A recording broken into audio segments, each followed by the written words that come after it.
जी के स्वास्थ्य पर सवाल उठा देना ये नाइंसाफी है, क्योंकि इस लोकतंत्र में सबसे ज्यादा अगर जिस पे विश्वास होता है और जिसके जनादेश का सम्मान होता है वो जनता होता है। जनता मालिक होती है और जनता सब जानती है। विपक्ष में भी मजबूत स्थिति में आप नहीं हैं।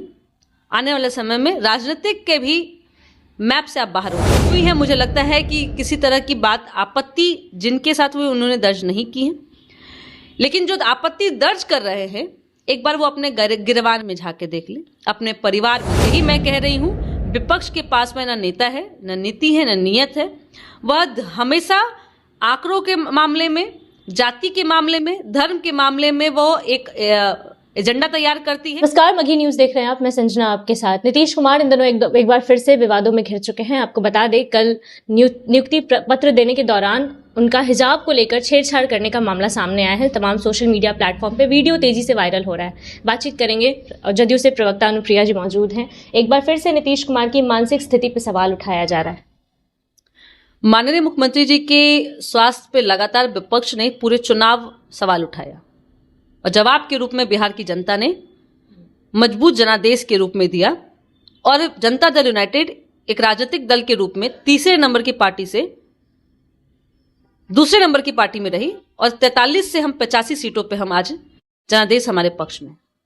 देखिए, किसी एक घटना से, प्रकरण से पूरे मुख्यमंत्री जी के स्वास्थ्य पर सवाल उठा देना ये नाइंसाफी है, क्योंकि इस लोकतंत्र में सबसे ज्यादा अगर जिस पे विश्वास होता है और जिसके जनादेश का सम्मान होता है वो जनता होता है। जनता मालिक होती है और जनता सब जान रही है। घटना जो हुई है, मुझे लगता है कि किसी तरह की बात आपत्ति जिनके साथ हुई उन्होंने दर्ज नहीं की है, लेकिन जो आपत्ति दर्ज कर रहे हैं एक बार वो अपने गिरवान में झांक के देख ले, अपने परिवार में देख ले, अपने संगठन में देख ले और जनादेश की ओर भी देख ले, जो जनता ने उन्हें ठुकरा दिया है। लगातार अपने घर की बहू बेटियों के साथ में मानसिक प्रताड़ित करना, सामाजिक रूप से उनकी अवहेलना करना। तो ये सवाल सिर्फ एक घटना से मुख्यमंत्री जी के स्वास्थ्य पर सवाल उठाइएगा। विपक्ष में भी मजबूत स्थिति में आप नहीं हैं। आने वाले समय में राजनीतिक के भी मैप से आप बाहर हो जाइएगा। इसलिए मुख्यमंत्री जी लगातार बेटियों के लिए आधी आबादी नहीं, पूर्ण शक्ति के रूप में लगातार उन्होंने अपने शासनकाल में काम किया है। आज भी जैसा कि आपने देखा होगा, कैबिनेट की बैठक में फैसला लिया गया है, 7 निश्चय पार्ट 3 का भी मोहर लग गया है, जिसमें नारी शक्ति और नारी प्रगति एक बहुत बड़ा एजेंडा है मुख्यमंत्री जी का। चुनाव के पहले भी, चुनाव के बाद भी महिला सशक्तिकरण हमारा एक नारा रहा है और उस पर हम लगातार काम करते रहे। विपक्ष ने कहा है कि धार्मिक भावना के साथ छेड़छाड़ की है नीतीश कुमार ने हिजाब को हटा। बिहार की जनता ने जाति धर्म से ऊपर उठ करके जनादेश को मोहर लगाया है।